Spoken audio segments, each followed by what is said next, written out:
Like most artists, I go through periods of time when I feel depleted creatively. It certainly has been true this year, but I always bounce back, and this is how I do it. In this video, I will share with you 5 things you can do to regain your creative flow.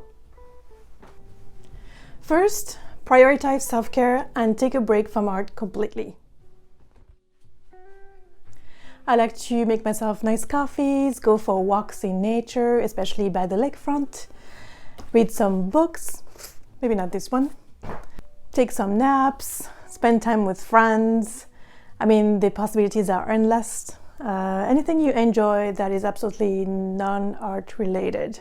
I think that's key. I think it's key because it helps you create some space in your mind and maybe help you regain a new perspective on whatever art project you've been maybe working on.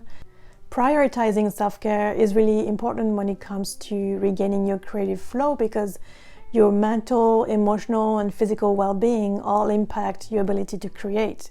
And this is why. So first, self-care helps you restore your energy levels, and we all know that you need energy and focus to create art. Also, self-care reduces stress, and chronic stress can be a very big root cause of burnout. Chronic stress hinders creativity, so being able to spend time breathing, maybe meditating, or just, when you're spending time in nature, that lowers your cortisol levels. And that opens your mind to be more creative and imaginative as you feel that, your nervous system isn't on override or something. And also, like, spending time with friends and doing fun stuff can really help elevate your mood and motivate you to create. You can feed off other people's energy or get into an environment that's uplifting. I think those all contribute to a more creative mind. And then last but not least, I think taking care of yourself, it really reinforces a sense of self-worth, that you deserve the time to rest, and it's just gonna make your creative endeavors 10 times better. So really, in the end, self-care isn't an indulgence. It really is a foundation that probably, I know I tend to sometimes forget. Sometimes I do put a lot of pressure on myself that I have to make art no matter what, and I sometimes forget that it might be more beneficial for me to go for a walk rather than just, staring at paper on my desk. So once I take a day to relax and sort of recharge my batteries, I'm still not gonna get into art just yet, but I like to journal and kind of reflect on what's happening. So I'm not one that journals on a regular basis, but if I'm feeling in a little creative slump or something's really bothering me, I do take, even just 10-15 minutes in my notebook and write what's going on in my mind, especially if you're having some of thoughts that may be repetitive. Once they're dumped on paper, it gives you more clarity and it frees space in your mind. And you can ask yourself, what is draining my energy right now? And also maybe what sort of emotions am I feeling towards my art right now? And once you write down all those thoughts, they don't have to be organized in a particular way, just write whatever comes up.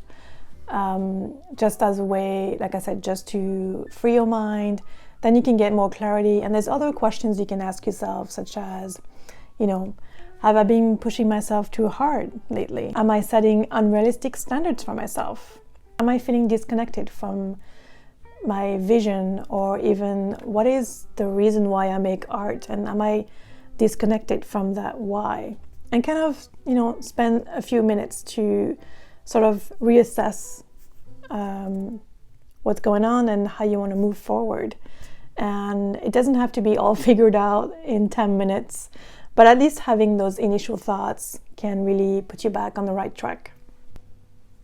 Next, I like to gather new inspiration, and I like to stay outside of the normal sphere, so not go to an art museum or an art gallery, but rather look into other creative fields like movies, literature, poetry. Yeah, sometimes just even a quote can ignite a new idea, and that's a good way to feed your brain new ideas and new perspectives.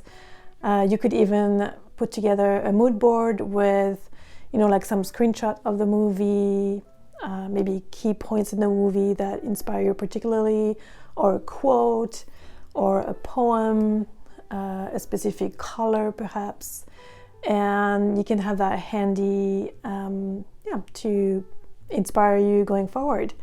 And for me, sometimes I'll get one idea and that'll lead to another, and just reignite your creative juices. So now that you've gathered all this inspiration, what if you're still feeling a little bit stuck? I would recommend just drawing or painting whatever is in front of you.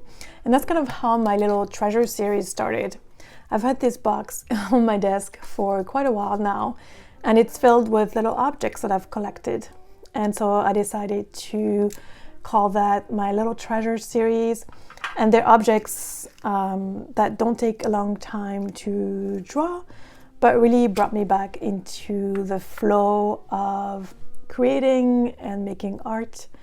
And so you could draw whatever is in front of you on your desk, in your studio, in your kitchen, everyday objects, and go from there.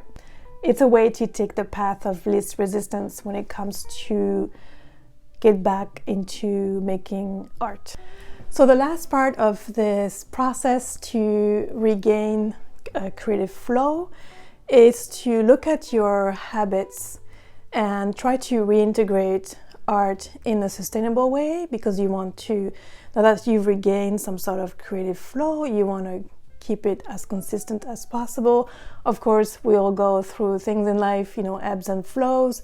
So when you're establishing new habits on how you're gonna create art, whether it's taking 15 minutes every day or 2 hours a week, however it works for your schedule that is not gonna deplete you again, that's how you can create a sustainable framework for long-term inspiration and growth. I hope you found this video on how to regain creative flow helpful.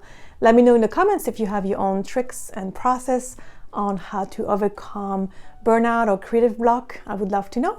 I also wanted to let you know I have new stickers available on my shop. I'll put the link in the description below. Speaking of creative flow and creative juices, I created this fun little juice box that says creative juices. And then I also had my large moth printed into a sticker, the one that's framed behind me. And 2 birds. I have a bird on a ribbon, which you might remember from my sketchbook, and a blackbird on a skateboard. So like I said, all these stickers are available in my shop. And if you like the video, please give it a thumbs up, share it with your friends, subscribe if you're not already, and I'll see you next week in a new video. Probably a vlog. Bye-bye.